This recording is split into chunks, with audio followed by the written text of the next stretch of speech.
quero convidar os irmãos a abrirem as suas Bíblias lá no Evangelho de Lucas, capítulo 8, a partir do versículo 1. Na verdade, a partir do versículo 4 até o versículo 15, mas nós vamos falar dos primeiros versos do capítulo 8 também. Lucas, capítulo 8, versos 4 a 15, mas quero fazer uma citação também aos versos 1 a 3. Primeira coisa que eu preciso dizer aos irmãos, que essa parábola contada por Jesus, os irmãos têm aprendido isso, que ela foi de suma importância para a igreja primitiva. Por que podemos dizer isso? Porque ela foi inserida no relato de Mateus, de Marcos e de Lucas. E quando os três evangelhos, chamados sinóticos, numa mesma ótica, numa mesma visão, eles tratam do mesmo assunto, apesar de visões muitas vezes distintas, percepções distintas, mas abordam o mesmo tema. Isso é uma prova de que esse assunto era conhecido da igreja primitiva.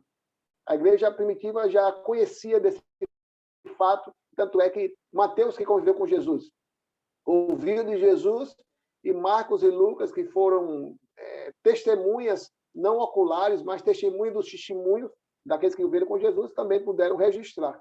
Então, tanto em Mateus capítulo 13, a partir do versículo 1, tanto em Marcos capítulo 4, a partir do versículo 1, e tanto em Lucas capítulo 13, a partir do versículo 4. Esse momento se deu no ministério de Jesus, quando Jesus estava solidificando o seu ministério. Os irmãos lembram que algumas vezes Jesus, ao realizar o milagre, ele dizia, olha, vai e não conte nada para ninguém. Porque Jesus estava iniciando o seu ministério. Ele não queria perder o foco. Não queria ser conhecido apenas como aquele que cura enfermidades do corpo.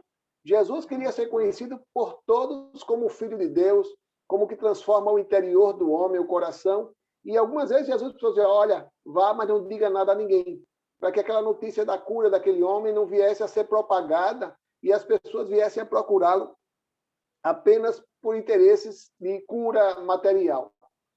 Pelo relato, a gente vai perceber que a multidão começou a pressionar Jesus, ele estava na beira do mar, tanto é que ele tem que pegar um barquinho para se afastar da multidão e ali de cima do barco ele poder pregar e ensinar aquilo que estava no seu coração. Muitas vezes nós nos encontramos, eu vou ler o texto, mas já quero antecipar que nós nos vimos em duas situações ou duas circunstâncias dessa parábola, tanto como semeador, tanto como solo. Tanto nós somos aquele que semeia, tanto aquele que semeia, quanto aquele que a semente chegou, a semente plantada. Só um minuto.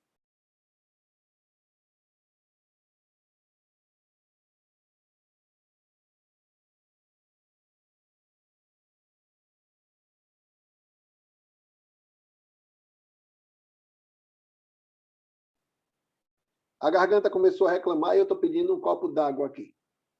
Fazendo feito Jesus, lá no capítulo 4, lá de lado do monte, do lado do tanque, em Samaria, pedindo água à mulher samaritana. Então, vou ler Lucas capítulo 4, Lucas capítulo 8, e como disse os irmãos, vou destacar os primeiros versos que falam exatamente desse ministério de Jesus que alcançava em especial as mulheres. Mulheres que alcançadas, mulheres que usavam dos seus dons e talentos, seus bens ou bens de seus maridos, para abençoar o ministério de Jesus. Então, os primeiros versos, capítulo 8, ainda que não vá fazer parte da nossa reflexão, mas que a gente possa entender perfeitamente todo o contexto em que aquele momento na vida de Jesus aconteceu, aquele momento se deu na vida de Jesus. Capítulo 8, a partir do versículo 1. Depois disso, Jesus ia passando pelas cidades e povoados, proclamando as boas novas do reino de Deus. Os 12 estavam com ele, e também algumas mulheres que haviam sido curadas de espíritos malignos e doenças. Maria, chamada Madalena, de quem havia saído 7 demônios, Joana, mulher de Cusa, administrador da casa de Herodes, Susana e muitas outras. Essas mulheres o ajudavam a sustentá-lo com os seus bens. Fechando parênteses só, para que os irmãos percebam como Jesus já era conhecido, como Jesus já tinha os seus seguidores. E, em especial, os irmãos sabem que as mulheres também faziam parte da vida de Jesus. Mas agora me dedico só aos versos 4 a 15. E diz assim a palavra do Senhor. Reunindo-se uma grande multidão e vindo a Jesus, gente de várias cidades, ele contou esta parábola. O semeador saiu a semear, e enquanto lançava a semente, preste atenção nessa expressão, parte dela caiu à beira do caminho, foi pisada e as aves dos céus comeram. Parte dela caiu sobre as pedras, e quando germinou, as plantas secaram porque não havia umidade. Outra parte caiu entre os espinhos que cresceram com ela e sufocaram as plantas. Outra ainda caiu em boa terra, cresceu e deu boa colheita a 100 por um. Tendo dito isto, Jesus exclamou, aquele que tem ouvidos para ouvir, ouça. Seus discípulos perguntaram-lhe, o que significa esta parábola? Ele disse, a vocês foi dado o conhecimento dos mistérios do reino de Deus, mas aos outros falam por parábolas para que, vendo, não vejam, ouvindo, não entendam. Este é o significado da parábola. A semente é a palavra de Deus. As que caíram à beira do caminho são os que ouvem e então vem o diabo e tira a palavra do seu coração, para que não creiam e não sejam salvos. As que caíram sobre as pedras são as que receberam a palavra com grande alegria, quando a ouvem, mas não têm raiz. Creem durante algum tempo, mas desistem na hora da provação. As que caíram entre os espinhos são os que ouvem, mas ao seguirem o seu caminho, são sufocados pelas preocupações, pelas riquezas e pelos prazeres desta vida, e não amadurecem. Mas os que caíram em boa terra são os que com coração bom e generoso ouvem a palavra e retêm e dão fruto com perseverança. Sabe, irmãos, essa é uma das parábolas, vou usar uma expressão talvez pejorativa, mas essa é uma das parábolas mais fáceis de Jesus. Porque em outras feitas, Jesus apresentava a parábola e os discípulos que tinham que fazer a interpretação e nós fazemos a interpretação. E essa parábola, diferente das outras, Jesus apresenta parábolas, irmãos sabem que parábolas eram histórias inventadas por Jesus para que pudesse fixar um ensinamento, fixar uma lição, para que nós pudéssemos ter em mente dentro da prática, dentro daquilo que ele queria transformar em prática, aquilo que foi ensinado. Então, Jesus, ao mesmo tempo, apresenta a parábola e, ao mesmo tempo, apresenta a sua aplicação prática.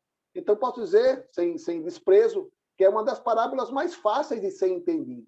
Mas nem por isso quero desprezá-la, quero abandoná-la, quero retratá-la como sendo algo fácil e, por isso, não vou abordá-la dentro das nossas reflexões. Pelo contrário, ela é tão útil, tão atual, tão necessária em nossas vidas, porque disse aos irmãos que tanto nos vemos como semeadores.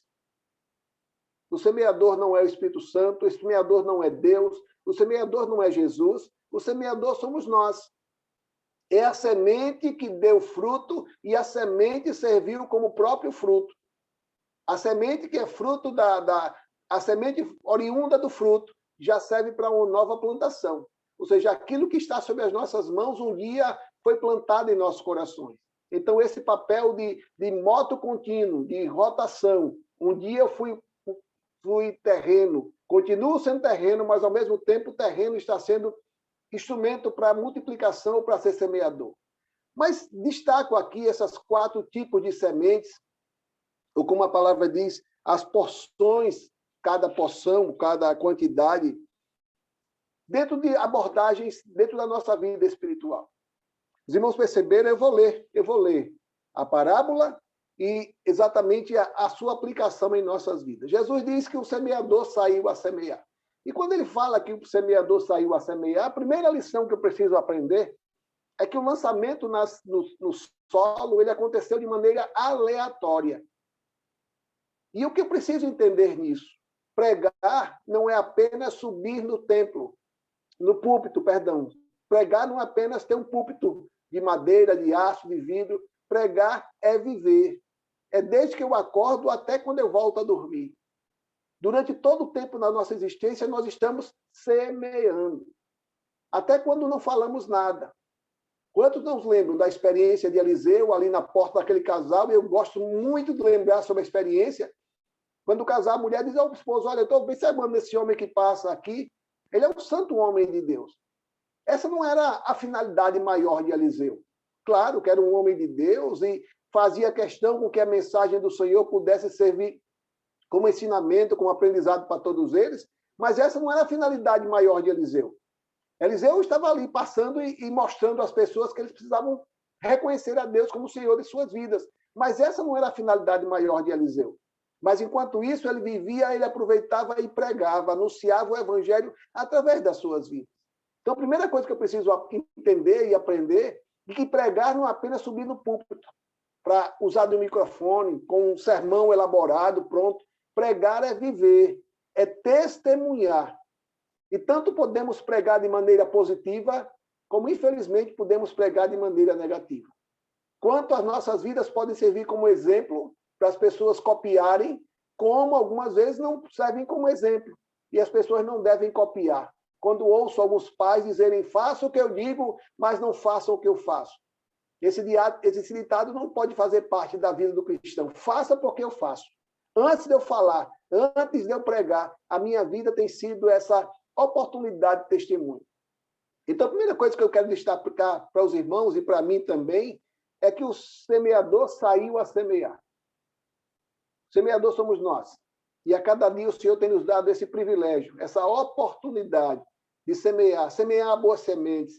E a maior semente que temos semeado é da palavra de Deus. É do exemplo de Jesus. Mas uma semente atrelada a ela é a minha vida, o meu exemplo. Eu gosto de pensar naquelas pessoas que vendem produtos de limpeza, produtos de beleza, produtos de emagrecimento. Pessoas que precisam se utilizar daquele produto. Mas você usa esse perfume? Uso. E a pessoa consegue explicar de maneira tão detalhada quais são os atributos daquele perfume, ou ele tem a fragrância assim, vem no tamanho tal, tanto, chega dia tal. Ou seja, eu me utilizo daquilo que eu estou anunciando. Evangelho é exatamente assim. É dizer, olha, faça porque um dia eu fui alvo do evangelho e a minha vida foi transformada. Faça porque um dia esse evangelho fez bem para mim e se fez bem para mim, vai servir para você também. Faça, porque aquilo que o evangelho promete, ter transformação no vida do homem, começou comigo. Eu sou o garoto propaganda, a garota propaganda do evangelho. E é exatamente assim que Deus deseja usar as nossas vidas, como referenciais. Mas foi bom para você? Olha, eu ouvi falar que tem alguns crentes, tem algumas pessoas, mas eu apenas só multiplico, só passo a informação, mas eu não vivo, não tem sentido. Seremos apenas rádios ligados, alto-falantes ligados, que anunciam algo que está acontecendo lá atrás, em outro lugar. Nós precisamos ser a voz do deserto, voz do exemplo, voz do testemunho. Então, quando eu aprendo que o semeador saiu a semear, a semente que ele estava plantando era a sagrada semente, a semente da palavra de Deus. E a cada dia o Senhor tem nos dado a oportunidade de, ao acordar, já começar a plantar ou lançar sobre o solo essa semente. É a semente dos relacionamentos interfamiliares, junto à minha esposa, junto ao meu filho, junto ao meu esposo, junto aos meus pais, irmãos. É a cada dia ser instrumento de Deus na semeadura. Não é semear apenas a palavra de Deus, é semear o meu exemplo, o meu testemunho, o meu compromisso. É isso que agrada o coração de Deus. Porque pouco importa, irmãos, se nós tivermos um discurso muito bem elaborado, de conhecimento da palavra de Deus, conhecer a Bíblia de capa a capa e não ter vivência, não se relacionar bem com os seus semelhantes, não ter um testemunho dentro da sua casa para com seus filhos, para com a sua esposa, para com o seu esposo. Não adianta nada nós conhecermos a palavra de Deus, sermos apenas teóricos naquilo que temos vivido. Precisamos ser práticos, precisamos colocar em prática muito mais do que a palavra de Deus, que é suficiente. As nossas vidas, os nossos relacionamentos, a cordialidade, a gentileza. Quando Paulo fala lá em Gálatas capítulo 5, a partir do versículo 22, ele fala das virtudes do Espírito Santo, o chamado fruto do Espírito Santo. Isso precisa fazer parte das nossas vidas, da nossa caminhada. Mais do que nunca, nós precisamos ser instrumentos de Deus. E, através das nossas vidas, outros sejam alcançados, não só com a mensagem do Evangelho, mas com as nossas vidas. Como, olha, se fez bem para a irmã, se fez bem para o irmão, com certeza vai ser bem para mim. Se produziu transformação na vida dele, da vida dela, com certeza vai servir para a transformação da minha vida também. Então, a primeira lição que eu preciso aprender e enfatizar o meu coração é que o semeador tem saído a semear a cada novo dia. Nós temos, irmãos, a oportunidade de semear e não vamos perder por nada essa oportunidade. Enquanto você está ali na fila do banco para pagar uma conta, para alguma maneira fazer um pagamento de algum boleto, aproveite esse tempo, semeie. Porque você nunca sabe, eu nunca sei como aquela pessoa que está do meu lado vai precisar daquela palavra. Aquela pessoa vai sair dali impactada. Estou numa consulta, enquanto estou esperando a consulta, aproveite para semear a semente do Evangelho. Porque não sei exatamente como essas pessoas vão entender como isso acontece em minhas vidas se eu não viver, se eu não experimentar, se eu não exemplificar. E é tão bom a gente poder viver isso, irmãos, porque nós não sabemos o dia de amanhã. Eu não sei se essa pessoa que está ao meu lado, essa pessoa que está ouvindo o Evangelho, vou encontrá-la amanhã. Então, a primeira lição é urgente fazermos o trabalho do Senhor. Jesus diz lá em João capítulo 9, quando Jesus cura aquele cego de nascença, e ele fala exatamente dessa urgência de pregar o Evangelho, precisamos fazer a obra enquanto é dia. A noite vem quando ninguém pode trabalhar. Eu não sei o dia de amanhã. Não conheço o que Deus tem planejado para a minha vida. Não sei se estarei aqui. Quero estar, com certeza. Não vou desistir. Mas não sei se amanhã eu vou estar aqui nesse mundo. Por isso eu tenho que ser urgente, ter prioridade, ter foco e não desviar o meu olhar. A segunda lição é que essa semente que é lançada aleatoriamente, ela tem um propósito. Os irmãos percebem pelo relato de Jesus que a semente é a mesma, que o semeador é o mesmo. Mas os solos onde a semente foi plantada, eles são distintos. E nós não podemos escolher momento. O semeador lançou a semente aleatoriamente, plantou a semente. E quem deu o crescimento foi Deus. Aquelas pessoas tiveram a oportunidade de serem impactadas pela semente e a consequência dos seus atos, eles vão ter que arcar com ela. A culpa não é do semeador, não. A culpa não é da semente de baixa qualidade, não. A culpa é do solo. Se alguém é responsável por não dar continuidade à semeadura, sou eu, o solo. Meu coração duro, minhas atitudes impensadas, muitas vezes que não glorificam a Deus. O semeador não tem culpa, não. Ele plantou a semente. A semente, muito pelo contrário, é eterna, é completa, é constante, é comprovada de que é algo que transforma. A diferença está nos solos, irmãos. E é exatamente isso que o homem vai prestar conta diante de Deus. É como essa semente ter chegado ao meu coração, ao seu coração. O que é que eu tenho feito da semente que um dia chegou ao meu coração? É exatamente sobre isso. Ah, mas nunca ninguém me falou de Jesus. Não. Você teve a oportunidade de ouvir de Jesus? Sim. Você conviveu com pessoas que falaram de valores eternos. Você teve a oportunidade de ouvir um testemunho de alguém. Então, ninguém vai poder, exceto os povos não alcançados, não vou dizer isso que essas pessoas serão julgadas por não ouvirem do Evangelho, mas precisamos ter muito cuidado para que não coloquemos sobre outro a responsabilidade de não aceitar. A culpa foi do meu pai. Pastor, se eu conhecer meu pai, um homem rude, um homem difícil, um homem de palavras ásperas, uma pessoa que... Não, a culpa é minha. Porque eu transformei a vida do meu pai, o exemplo do meu pai. Não que o meu pai seja, estou dizendo isso como exemplo. Não que o meu pai seja, mas que eu vou transformar aquela realidade em oportunidade de crescimento. Eu não posso copiar algo que deu errado.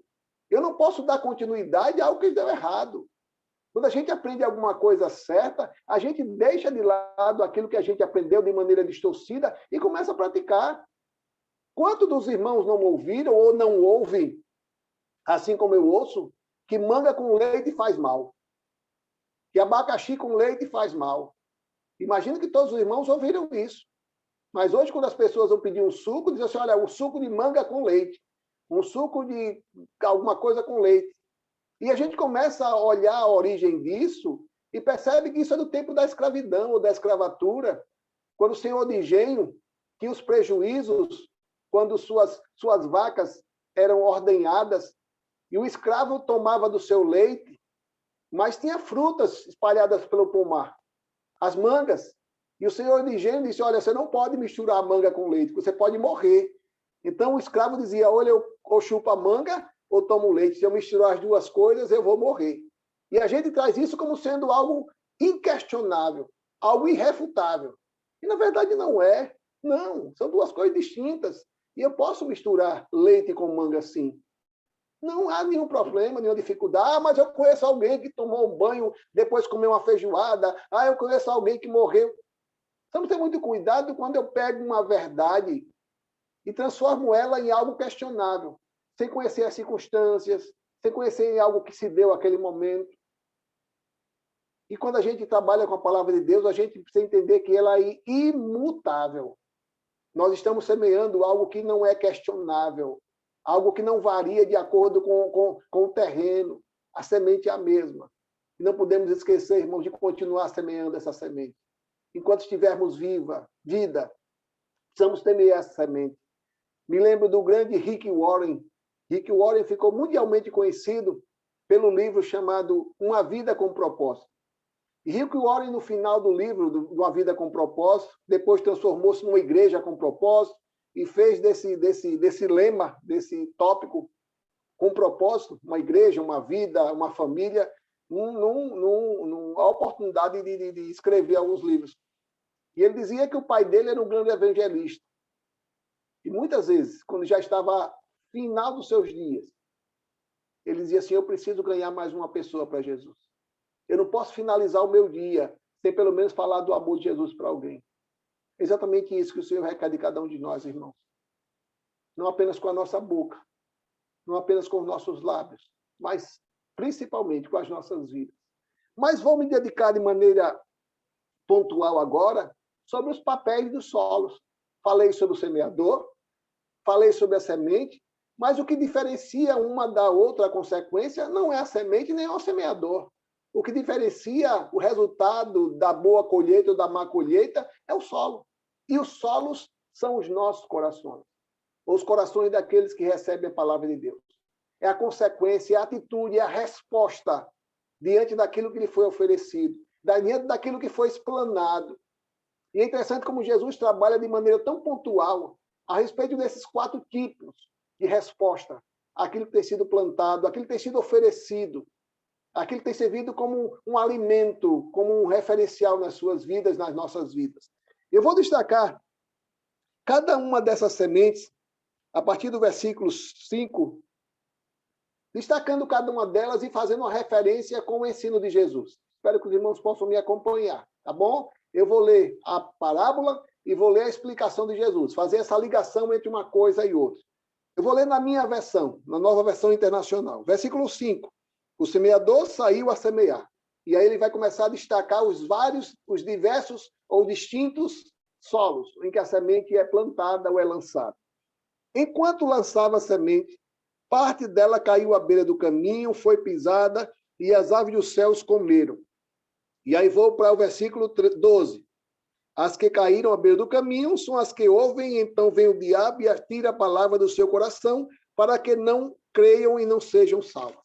A primeira coisa que eu preciso destacar, e uma palavra que eu possa atribuir a esse comportamento do solo é desprezo. É alguém que ouve a palavra de Deus, mas despreza, não valoriza, não dá importância. Uma palavra que para mim ela é chave aqui nesse verso, no verso 5, ele diz assim, parte dela caiu à beira do caminho e foi pisada. Quando se pisa alguma coisa, está se desprezando. Olha, isso aqui é sem importância. Isso aqui não tem a menor importância. Ou seja, é o desprezo, porque a palavra do Senhor é vista em muitos corações. Pessoas que não relevam, pessoas que não valorizam, pessoas que não dão importância à palavra de Deus. E a gente sabe, com tristeza, que muitos estão vivendo assim. Que vivem uma vida sem compromisso com Deus e, apesar de seus pais, suas mães, seus irmãos e mães poderem falar e alertá-los sobre a importância da palavra de Deus, vivem como se nunca ouvissem falar da palavra de Deus. Quando Jesus fala foi pisada, está mostrando o desprezo com que a semente foi tratada. Precisamos ter muito cuidado, irmãos, porque esse pisar, esse menosprezar, vai dar consequências, vai trazer consequências tremendas, absurdas, por que não dizer, irrefutáveis, ou algo que vai trazer transtornos para as nossas vidas, ou para a vida daqueles que agem assim. Quando Jesus fala que as aves do céu a comeram, Jesus está falando do interesse que Satanás tem com que essas sementes não sejam germinadas. Essas pessoas ouviram a palavra, entenderam a importância e disseram, quem sabe, olha, amanhã eu faço isso, amanhã eu começo. É aquele jejum, ou aquele regime, que sempre a segunda-feira é o dia escolhido para fazer o regime. Segunda-feira eu começo, afinal de contas, sábado tem uma festinha. Se bem que nesse tempo de aglomeração a gente não pode ter festinha, não pode ter aglomeração. Mas aí esse sábado agora, esse domingo, vai ter um bolo, um brigadeiro, eu vou fazer uma certa exagero e na segunda-feira eu começo. Quantas vezes nós temos delegado, adiado essa necessidade de rever nossos valores? Olha, hoje, chega naquele momento certo, o Senhor espera essa atitude prometida e diz, olha, Senhor, hoje não. Vai chover, está sol, está frio, está quente, eu vou esperar o momento certo. E a cada dia Satanás vai colocando desculpa nos corações, para que essa semente não venha germinar. É interessante como o papel das aves em comer as sementes mostra exatamente o papel de Satanás. Olha, isso aqui não vai ser bom para você, não. Vou tirar isso da sua vida. Alguém falou para você que essa semente é boa para a sua vida, mas eu estou mostrando a você que não é. E começam a olhar, irmãos, de maneira desprezível, os valores negativos dos crentes. Ah, não quero ser crente não, porque eu conheço um crente. Ah, porque eu conheço uma crente. E a gente começa, e essas pessoas, começam a olhar para o lado negativo. Não do evangelho, mas daqueles que se dizem cristãos. Estão vivendo uma vida pregressa, uma vida distante, uma vida sem compromisso. E é triste quando essas vidas de homens e mulheres que não têm compromisso transformam a vida de outros. Jesus daquele diz assim, eu sei que os escândalos vão vir, mas ai daqueles por quem vem os escândalos. Então, ter muito cuidado, para que a minha vida não seja um referencial negativo. Lembro da experiência daquele homem com filho endemoniado, já falei isso com os irmãos, e aquele homem busca, Jesus está descendo do Monte da Transfiguração, acompanhado de João, Tiago e Pedro, e aquele homem desesperado clama a Jesus, Jesus, tu pode me socorrer? E Jesus disse, claro que eu posso. Você crê que eu posso? E ele disse, Jesus, me ajude na minha falta de fé. E nos versos anteriores, a gente percebe que aquele homem teve uma decepção. E ele disse, porque já procurei os teus discípulos, eles não puderam fazer nada. Quantas vezes muitos que se dizem cristãos têm trazido consequências danosas ao reino? Ah, eu conheço um crente, quando eu ouço alguma coisa assim, quando uma frase começa assim, eu digo, misericórdia, Senhor. Ah, eu conheço uma crente. Ah, eu não emprego crente aqui na minha empresa, porque eu tive uma decepção com o crente. Estamos tendo muito cuidado com aqueles que se dizem cristãos e têm vivido uma vida sem compromisso. Por isso, naquele momento, Satanás está mais interessado em tirar. É como se tira um brinquedo da mão de uma criança. Não, isso não vai ser bom para você, não. Ou um objeto que vai causar dano. Olha, essa faca, essa criança precisa... Não. E exatamente essas pessoas que ouviram e receberam a palavra de Deus, mas que o inimigo, de maneira astuta, vai tirar dos seus corações. E o semeador não pode fazer nada. O semeador, claro, precisa ser mais criterioso, mas a parte dela caiu à beira do caminho. E o inimigo vai transformar aquela beira do caminho em alimento para as aves. Mas vou me deter na primeira, não vou me delongar na primeira, não, vou dar continuidade. Versículo 6. Espero que os irmãos entendam do que eu fiz. Vou ler um versículo da parábola e, em contrapartida, ler a maneira da exposição de Jesus. Versículo 6. Parte dela caiu sobre as pedras e, quando germinou, as plantas secaram porque não havia umidade.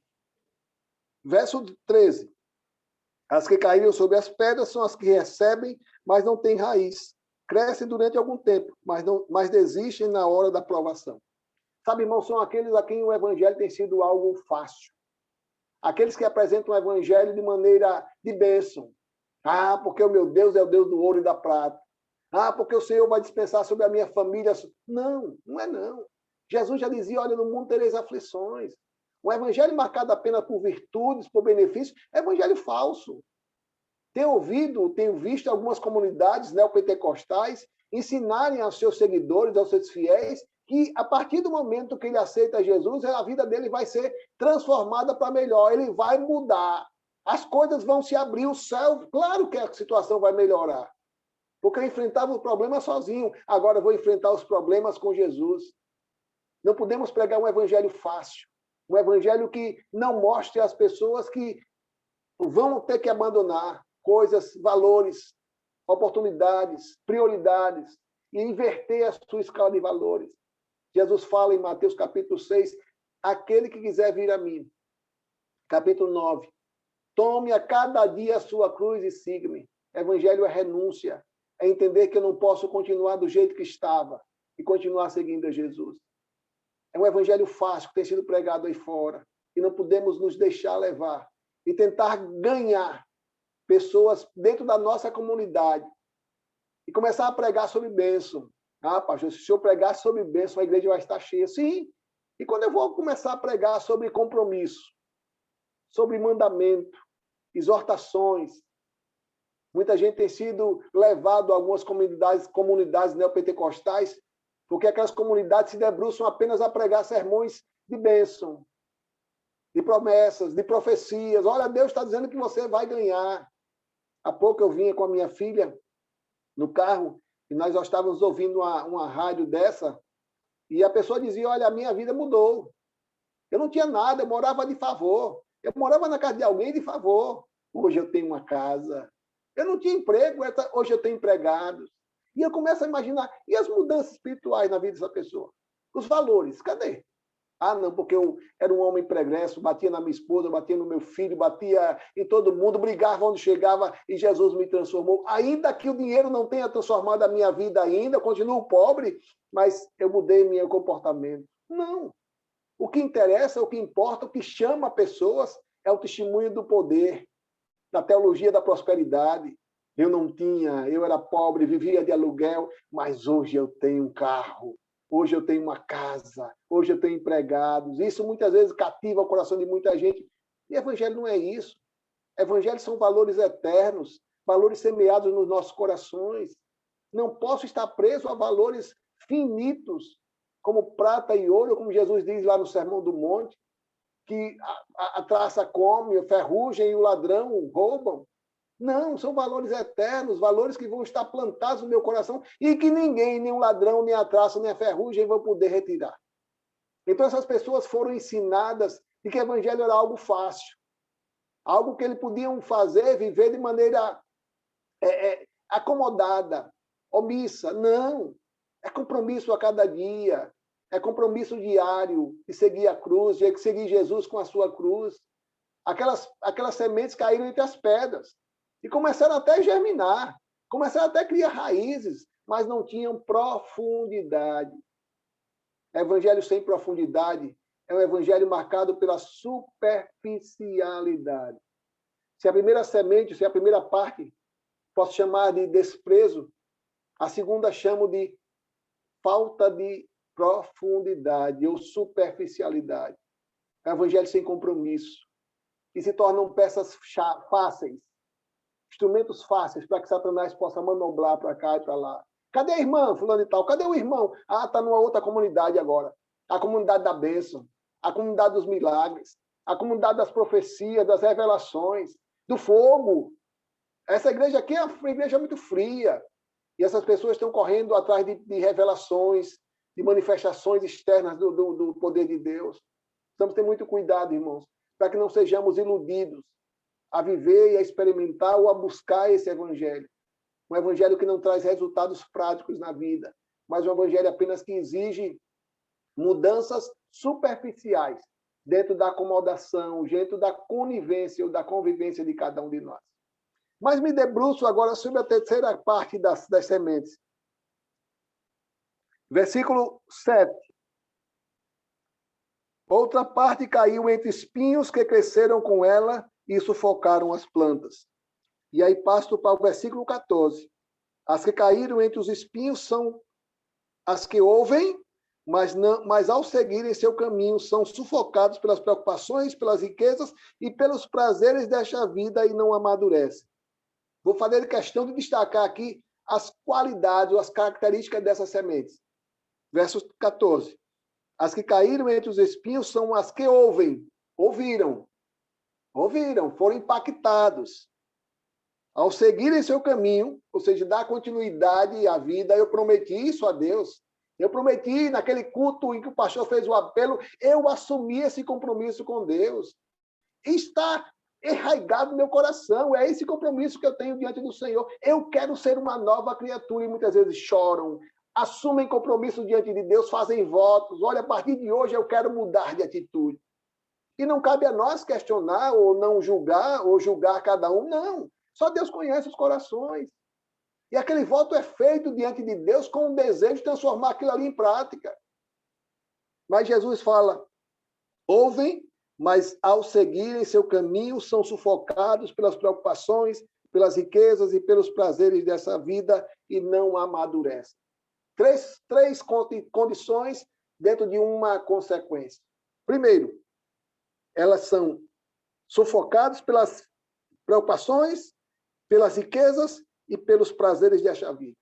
Três situações distintas. Primeira coisa, pelas riquezas. Precisamos ter muito cuidado para que não sejamos seduzidos pelas riquezas. Para que aquele contrato fraudulento não seja assinado em função daquilo que eu vou ganhar, daquilo que eu vou me beneficiar. Essas pessoas até conhecem a palavra de Deus, mas são levadas a agir contrários em função do que eu vou ganhar com isso. O que eu vou ganhar com isso? Ou como se eu pudesse desatrelar um compromisso com Deus com uma vida pregressa. Como alguém que vive dentro da corrupção, que aceita suborno. Olha, eu consigo, pastor, desvencilhar evangelho daquilo que... Não, consegue não. Porque uma coisa é consequência da outra. Mas são três condições e Jesus mostra uma consequência. Primeiro, pelas riquezas. Segundo, pelas preocupações. Dificuldades vão surgir. Adversidades vão surgir. E eu fico impressionado que muitas vezes as pessoas, no momento de enfermidade, seja sua, seja de alguém, assumem um compromisso com Deus, compromissos sinceros, autênticos, mas precisamos ter muito cuidado. Precisamos ter muito cuidado. Isso pode ser da minha parte, Senhor. A partir de hoje eu quero ser um homem, uma mulher. Mas aí os problemas são resolvidos e a minha vida volta ao normal, a minha vida volta à calmaria. E aquilo que foi prometido diante do Senhor muitas vezes é relegado a segundo plano. É esquecido. Mas naquele momento de prova, conheço algumas pessoas, digo isso com tristeza, que no momento da prova, da dificuldade, olha, Senhor, eu prometo que a partir de agora eu assumo esse compromisso. Mas a partir do momento da normalidade da vida, as suas vidas começaram a voltar para a mesmice, para uma vida, com permissão da palavra, medíocre, longe daquilo que Deus deseja para cada um de nós. Precisamos ter muito cuidado, irmãos. As preocupações devem aprimorar, aperfeiçoar as nossas vidas e não nos afastar dos caminhos do Senhor. Quando a gente canta Rompendo em Fé, já disse aos irmãos sobre isso, a primeira frase fala exatamente do contexto que temos que viver. Cada vez que a minha fé é provada, tu me dás a chance de crescer um pouco mais. As preocupações da vida devem produzir em nós esse estreitamento, essa intimidade constante com o Senhor. Por isso a gente tem aconselhado, eu tenho aconselhado as pessoas a não tomarem decisões relevantes em momentos de estresse. Quando eu estou com raiva, a partir de agora eu vou. Ou estão muito felizes, a partir de agora eu não vou deixar mais. Ou quando muitas vezes tem as suas vidas marcadas pelo medo. Olha, a partir de hoje eu vou deixar de ir.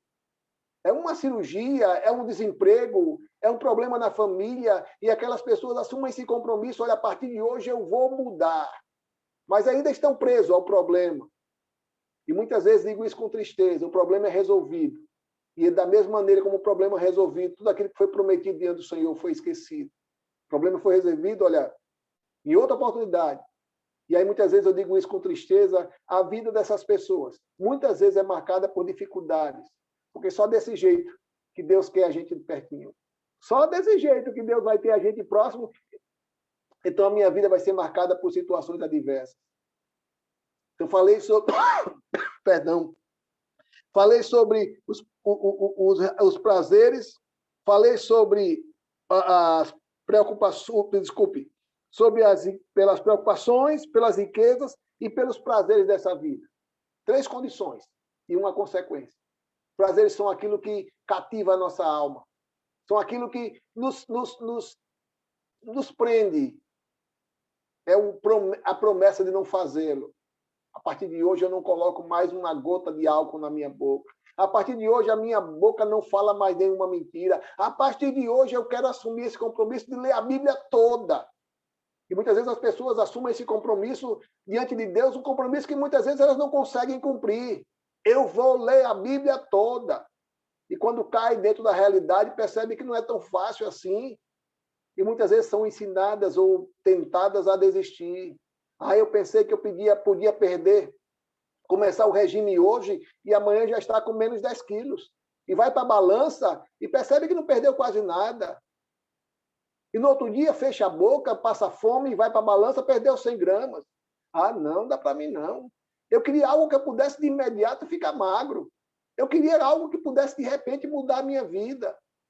E essas pessoas, em função da continuidade, são tentadas a desistir. Precisamos ter muito cuidado, irmãos, para que esse evangelho fácil, um evangelho que não é uma imposição, passa a ser uma opção, não venha a fazer parte das nossas vidas. Digo isso com tristeza, porque sei que muitos irmãos teriam condições de estar conosco nos cultos virtuais. Tem internet, tem celular, tem tempo, mas escolheram não estar. Mas uma coisa eu tenho certeza no meu coração, isso não depende de você, não depende de mim. A responsabilidade não vai recair sobre a minha vida, nem sobre a sua. A responsabilidade de cada um. Mas conseguem participar de aulas, de cursos, de palestras, e ali são os primeiros a chegarem. Tá? Não perco essa palestra por nada, afinal de contas, vai me ajudar no meu trabalho, vai me qualificar na minha função, vai aperfeiçoar os meus procedimentos. Eu não perco essa palestra por nada. Mas muitas vezes, quando as coisas são revertidas para o reino de Deus, existe a opção de fazê-lo. Não vou fazer, não. Não estou com tempo, abrir a internet e ficar isso, pegar os... Não, eu vou deixar, vou esperar. E muitas vezes eu tenho sido perguntado, pastor, quando é que voltam os cultos presenciais? E eu tenho dito, olha, os cultos já voltaram. Já voltaram os cultos, sim. Nós temos reunidos todo domingo, toda quarta-feira. Não na igreja? Não. Pela internet. Não dá não. É muito, não me concentro, não.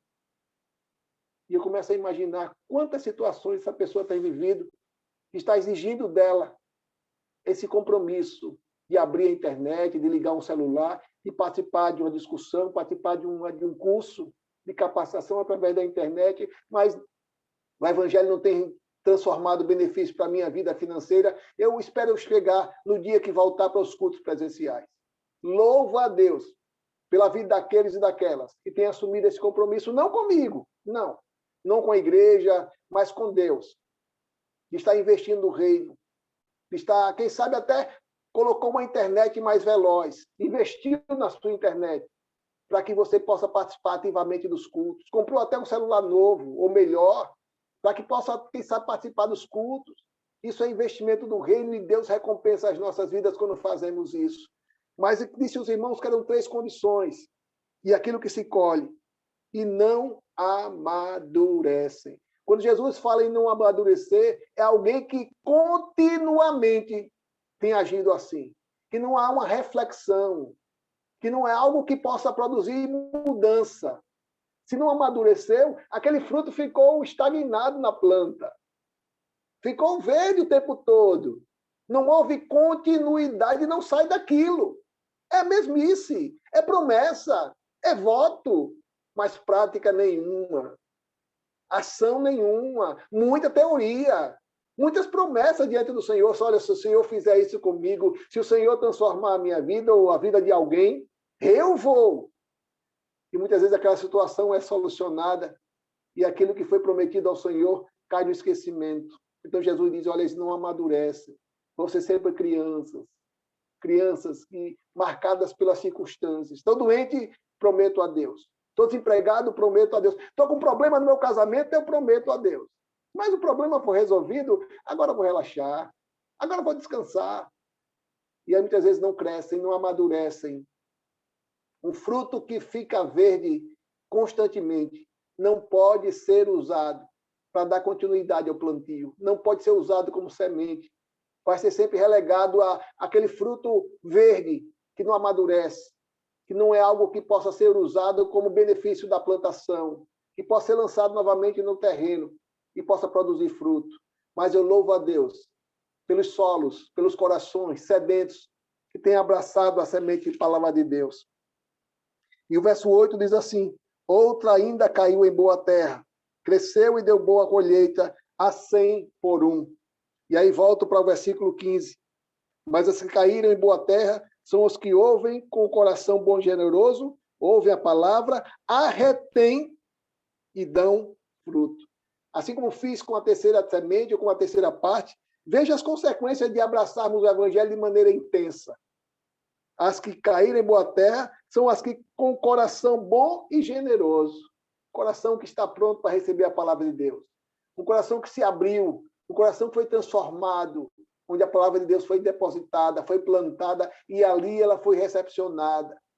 Louvo a Deus pela vida dos irmãos, que há quase 7 meses tem estado conosco, participando desses cultos virtuais. Tempo precioso. Sei que não é bom, sei que não é suficiente, sei que não é agradável, mas é algo que Deus tem a cada dia nos motivado, encorajado a continuar, olha, ainda não é hoje. Talvez agosto a gente volte, mas enquanto agosto não chega, eu tenho me reunido com os irmãos e tenho tido do outro lado pessoas com o mesmo propósito que eu, pessoas com o mesmo desejo que eu, e dar continuidade ao evangelho, dar continuidade à mensagem da palavra do Senhor. E Jesus fala exatamente de 3 condições. Ouvem a palavra. Todos ouviram. A atitude de ouvir, tanto foi da semente que caiu à beira do caminho, tanto foi da semente que caiu entre as pedras, e tanto foi da semente que caiu entre os espinhos. Houve o começo, houve sim. Tanto para. Só não aconteceu para aquele que não pode dar continuidade. Mas eles ouvem, mas não se prendem apenas a ouvir. A retém. É algo que ficou plantado, foi aprofundado. Os irmãos percebem que as características das sementes anteriores, elas são transformadas agora nessa semente. Se a segunda semente ela não tinha profundidade, por causa das pedras, não tinha raiz, a última diz assim, elas a retêm. As raízes começaram a perfurar o solo. As raízes começaram a fixar no solo para que pudesse dar garantia de segurança àquela árvore. E a consequência dele, dão fruto com perseverança. Louvo a Deus pelos tantos solos que Deus tem colocado aqui entre nós. Gente comprometida, gente que não se deixa levar pelos momentos de instabilidade. Eu estou em comunhão com Deus, porque estou passando dificuldade, mas logo com o problema resolvido, volto para a mesmice, pela omissão. Louvo a Deus pela vida daqueles que aprenderam a receber a semente, criar profundidade e poder dar fruto, e fruto com perseverança, com continuidade. Não é o fruto da estação, hoje dá fruto, amanhã não dá fruto, hoje eu estou bem, amanhã não estou tão bem. Não. É apesar das dificuldades, das adversidades, continuar dando fruto, fruto que glorifiquem ao nosso Deus que está nos céus. Que Deus nos abençoe. Que Deus nos abençoe. Vamos orar? Muito obrigado, Senhor. Muito obrigado. Porque um dia a tua santa semente foi plantada em nossos corações. Obrigado, Senhor. Porque o que muda são os solos. O semeador é o mesmo, a semente é o mesmo, o papel da semente é o mesmo, mas nós, Senhor, somos solos. E os teus servos têm demonstrado que são solos férteis, solos prontos, preparados, onde a tua semente foi plantada, onde a tua semente criou raízes, se aprofundou, e são solos que têm dado fruto, e fruto com continuidade. Que as nossas vidas, Senhor, sejam referenciais para aqueles que um dia ouviram, mas os prazeres, os valores, as riquezas, as preocupações dessa vida os levaram para longe. E muitas vezes viu um evangelho da aparência. Meu pai, minha mãe meu irmão mas eu ainda não. Vai chegar o dia, Deus sabe. Pai, como o Senhor deseja que essas pessoas sejam transformadas. Por isso, usa as nossas vidas, usa cada um de nós, para que sejamos solos férteis, para que através da tua palavra plantada em nossos corações, essas pessoas venham também a serem impactadas, Senhor. Muito obrigado pela vida dos meus irmãos e minhas irmãs, que deixaram seus afazeres, suas ocupações e se reuniram comigo na tua presença, para juntos conhecermos mais da tua vontade e vivermos esse evangelho, Senhor. Guarda a nossa noite, dá-nos um sono reparador. Dirige os nossos passos. Toma a frente, Senhor, das nossas decisões. Sejam decisões pautadas somente na tua vontade. Não nos deixe ser levados pela aparência, pelo desejo, pela pressa, mas sejamos movidos somente em obedecer os teus mandamentos e cumprir os teus desejos para as nossas vidas. Muito obrigado. Em nome santo de Jesus que nós oramos, já te agradecemos. Amém, amém